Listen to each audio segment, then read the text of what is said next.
Hi friends, how are you doing? This is Miss Shalini back with more stories for you from the Panchatantra. And today I will be reading the story The Thieves Sacrifice. You know what? A thief usually takes things away from people. But in this story, it's about his sacrifice. Sacrifice means he's giving away. Wow. So it's not about taking, it's about giving. Let's read and find out what is the sacrifice that the thief is making. Long ago, there were three young men. They were close friends. One of them was a prince, the youngest son of a king. Another was the son of king's minister, and the third was the son of a rich merchant. The three were always together. They took no interest in their studies and did not want to do any work either. They just whiled away their time doing nothing. The king sent for his son. "You are wasting your time," he said. "Mend your ways." The minister sent for his son. "I do not like the way you live," he said. "Mend your ways." The merchant sent for his son. "Mend your ways," he said. "If you don't, I shall turn you out of the house." The three friends got together. "My father asked me to mend my ways," said the prince. "That is what my father told me," said the minister's son. "And mine too," said the merchant's son. "He went on to add that he would turn me out of the house if I did not mend my ways." "This is too bad," said the prince. "We cannot put up with such insults even from our fathers. Let us go away." "How can we go away?" asked the minister's son. "We have no money of our own. We may have to get the money from our fathers." "Let us find a way of making money," said the merchant's son. "There is a mountain not far from here. I am told there are precious stones and gems at the top." "If so, let us climb the mountain," said the prince.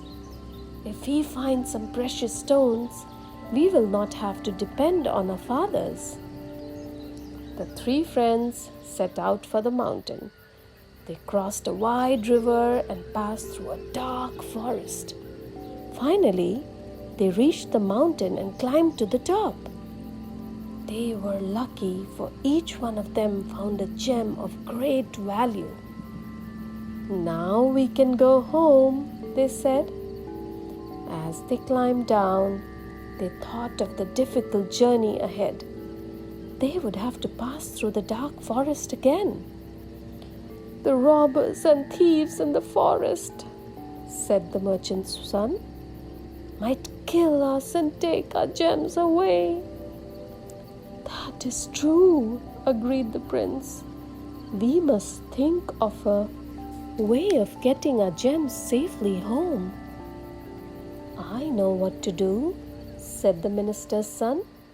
"We should swallow the gems before we enter the forest. We shall carry them safely in our stomachs." Oh, do you think that's a good idea? I don't think so. Please be careful. Never put anything in your mouth which is not food, right? I hope my friends understand that. Anyways, let's read. That is a good idea, agreed the prince. No one will know they are there. As they approached the forest, they sat down to eat. Each of them swallowed his gem with a mouthful of food. It so happened that a thief had been following the three friends. He heard what they said and saw what they did. he decided to kill the friends and get the gems for himself. When they were about to enter the forest, the thief went to them and said, "Good masters, ahead lies a dark forest. I am afraid of going through it alone. May I join you?" The friends were glad to have one more in their party. Halfway through the forest was a village. The headman of the village had a parrot. He was fond of it and could understand all that it said. He believed that the parrot always spoke the truth. The four men reached the village. As they passed the hut where the headman lived, the parrot spoke. "The travelers have gems!" he cried. "The travelers have gems!" The headman heard the parrot. He wanted to get the gems for himself, so he sent his men after the travelers. They were caught and brought back to the village. The headman searched them but did not find any gems on them. "My parrot must be wrong this time," he thought. The travelers were set free. As soon as they left the village, the parrot spoke again. "The travelers have gems! The travelers have gems!" "My parrot has never been wrong," the headman said to himself. "The travelers must have gems with them."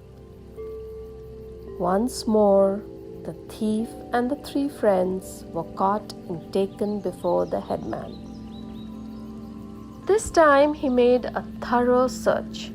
He even made them take off their clothes. Oh, that's not nice. Still, he could not find the gems. "My parrot always speaks the truth," he said. "The gems are nowhere to be seen. Perhaps you have swallowed them." The thief and the friends kept quiet. "I know what to do," the headman went on. "Tomorrow morning I shall cut open your stomachs. I shall get the gems all right." The headman locked them up in a room. None of the four were able to sleep. They were all frightened and could only think of the dreadful fate that awaited them in the morning. The thief sat thinking. "There is no gem in my stomach," he said to himself. "If I ask the headman to cut me open first, he will not find any gem. He will then think there are no gems with any of us, so he will let the others go. In any case, I have to die. I might as well save the lives of these three young men." Next morning, the headman got ready to cut open the stomachs of the four travelers. "Please, sir," begged the thief, "let me be the first. I cannot bear to see my brothers die." The headman agreed. The thief's stomach was cut open. There were no gems. "Alas," the headman cried, "I have killed this man for nothing. My parrot has really made a mistake." So he set the others free. Thank goodness for that. The three friends continued their journey, sold the gems, and became rich. They never forgot the man who gave up his life to save them. The moral of the story is that sometimes strangers or people we do not know very well do great things for us. Just like in the story, the thief gave up his life to save the lives of the other three friends. So the thief actually gave away his life. That makes me so sad. Anyway, if you enjoy reading with me, remember to like, and if you haven't already, please subscribe to my channel because I put new stories for you every Monday and every Thursday. And next time, I will be reading the guest. So until next time, bye.